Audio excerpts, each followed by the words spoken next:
And what's my biggest obstacle in the industry as a woman?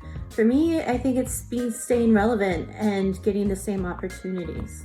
And I feel like as a woman in the industry, at least for me, sometimes I fall into the trap of thinking that my needs come off as needy instead of normal. I would say the biggest obstacle is just that it's still an industry that is predominantly dominated by men. And while there are so many great women working within it, it's still hard to kind of puncture your way through into it. Just giving opportunities in those roles that might not be so traditional for women to have would be super great.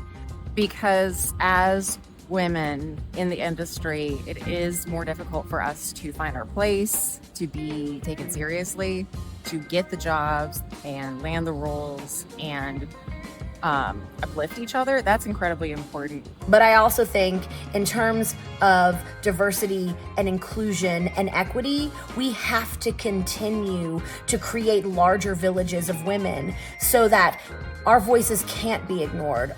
Our stories can't be shoved under the rug. And that when they're told by us and with us. And when we work together, we end up with a really amazing film, really amazing groups.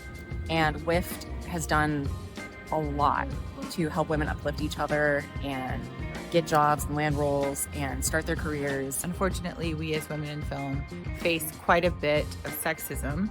And I founded this chapter because we're joining a global movement and hopefully gender parity is in our future. Women in Film and TV addresses it because we have our networking events, we have our internal Slack channel where we're posting jobs and brave conversations and listening in. We also hire each other on our sets. With our mentorship program, we also, if we wanted to try to go into a different field, we know that we have women there to support us in making the transitions that we'd like to do. So, I think that's it.